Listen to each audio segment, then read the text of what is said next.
Assalomu alaykum qadrli futbol muxlislari, futbol sevar do'stlar. O'zbekiston, Osiyo va dunyoda ro'y berayotgan eng qiziqarli va muhim futbol xabarlari bilan Zafarjonov Rifatbek kanali o'z ishini boshlaydi. Qadrli do'stlar, kanalimizda yangi bo'lsangiz obuna bo'lib, voqealar rivojini biz bilan kuzatishda davom eting. O'zbekiston Super Ligasi 7-tur. Andijon AYMga 1-2 Samvel Babayan jamoadan ketdi. Qaysidir jihatdan Vadim Abramovga ham iste'fo eshiklari ko'rsatilmoqda. Dinamo Samarqand Lokomotiv Toshkent 1-2. Namanganda kechgan bahsda Navbahor Surxonni 2-0 hisobida mag'lubiyatga uchratdi. Turnir jadvalida birinchi o'rinda Navbahor, Kengurilarni Paxtakor Toshkent, Farg'ona Neftchi, Buxoro Toshkent Bunyodkor, Qashqadaryo Nasaf jamoalari egallab turibdi. Turnir jadvalida hozircha shunday natija. Superliganing 7-tur o'yinlari davom etmoqda. FIFAdan kutilmagan qaror: Jahon chempionati 2026 chiptalari narxi ba'zi joylar uchun 3 barobargacha oshdi. FIFA 2026-yilgi Jahon chempionati boshlanishiga 2 oy qolganida chiptalarning yangi toifasini Front 1, Front 2 kategoriyani joriy qildi. Gap quyi yarusining birinchi qatorlaridagi o'rindiqlar haqida ketmoqda. Avvalroq bu joylar standart birinchi toifaga kirgan edi. Biroq endi ular alohida va ancha qimmatroq narxda sotuvga chiqarildi.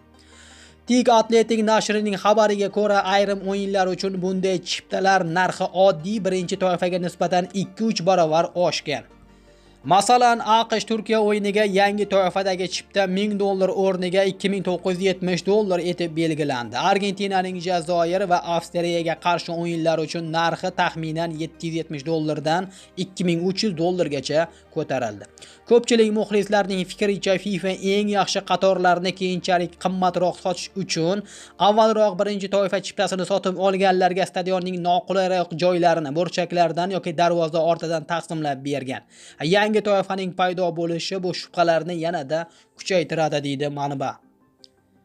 Mavzuni Yevropaga qaratamiz. Real hakamlik xatolari ortidan federatsiya bilan munosabatlarni uzdi. Madridning Real Madrid klubi Ispaniya Qirollik futbol federatsiyasi REF tomonidan taklif etilgan hakamlik tizimini isloh qilish loyihasida ishtirok etishdan bosh tortdi.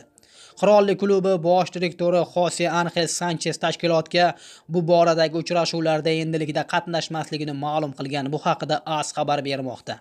Manbaga ko'ra, Realda La Liga hakamligi nuqtai nazaridan adolatli musobaqa emas degan fikr shakllangan. Bu pozitsiya jamoaning 31-tur doirasidagi Gironaga qarshi 1-1 o'yindan keyin yanada mustahkamlangan. O'sha bahsda Kylian Mbappega nisbatan qoidabuzarlik uchun penalti belgilanmagani klubda norozilik uyg'otgan. Realda bu xatoning nega tuzatilmaganini tushunishmayapti. Hozirgi paytda Ispaniya granti va REF o'rtasida o'ta sovuqlik hukm surayotgani aytilmoqda. Real federatsiya bilan munosabatlarni tiklash niyatida emas. Meksika prezidenti FIFAning Eron o'yinlarini AQShdan ko'chirmaslik bo'yicha yakuniy qarori haqida ma'lum qildi. Meksika prezidenti Claudia Sheinbaum FIFA 2026-yilgi Jahon chempionati guruh bosqichida Eron milliy jamoasi ishtirokidagi o'yinlarni AQShdan Meksikaga ko'chirmaslik haqida yakuniy qaror qabul qilganini bildirdi. Oxir-oqibat federatsiya o'yinlarni dastlab belgilangan joylardan ko'chirishi mumkin emas degan qarorga keldi.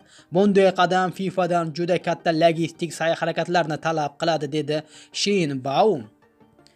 Eron terma jamoasi guruh bosqichidagi barcha 3 ta o'yinni AQShda o'tkazishi kerak. G guruhida Eron, Belgiya, Yangi Zelandiya va Misrga qarshi maydonga tushadi.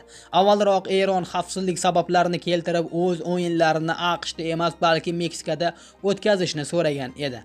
48 ta jamoa ishtirok etadigan 2026-yilgi Jahon chempionati 11-iyundan 19-iyulgacha AQSh, Meksika va Kanadada bo'lib o'tadi. Keisuke Honda futbolga qaytdi. 39 yoshli yaponiyalik bunga qadar murabbiy sifatida faoliyat olib borayotgan edi. Yaponiya terma jamoasi va Milan klubining sobiq yarim himoyachisi Keisuke Honda keyingi mavsumda Singapur Premier Ligasida o'ynaydi. 2026-27-yilgi mavsumdan boshlab Zhou Rongfeng nomi ostida faoliyat yuritadigan Abreex Niigata Singapur klubining matbuot xizmati xabarida aytilishicha, Honda jamoa safiga avgust oyida qo'shiladi. Honda o'z faoliyatini Yaponiyaning Nagoya Grampus Eight jamoasida boshlagan. Shundan so'ng u Niderlandiyaning Venlo, Rossiyaning CSKA klublarida to'p tepdi. Italiya A seriyasida Milan bilan taxminan 3 yil harakat qilgandan keyin futbolchi Avstraliya, Braziliya va Portugaliya klublarida ham o'ynadi. 39 yoshli tajribali yarim himoyachi Yaponiya terma jamoasi safida 100 ga yaqin uchrashuv o'tkazgan va Ko'k samuraylar tarkibida 3 ta jahon chempionatida ishtirok etgan. Honda shuningdek 2018-yildan 2023-yilgacha Kamboja milliy terma jamoasida bosh murabbiy sifatida faoliyat yuritgan. Yaponiyalik insonlarga tan bermaslikning iloji yo'q, shunchaki voqealar rivojini kuzatamiz va ularga havas qilamiz. Qadrli futbol muxlislari, O'zbekiston, Osiyo va dunyodagi eng qiziqarli xabarlarni sizlar uchun saraladi. Keyingi xabarlarni o'tkazib yubormaslik uchun Zafar Jonov Rifatbekka obuna bo'lishni unutmang. Biz yana gaplashamiz. O'zingizni ehtiyot qiling. Salomat bo'ling.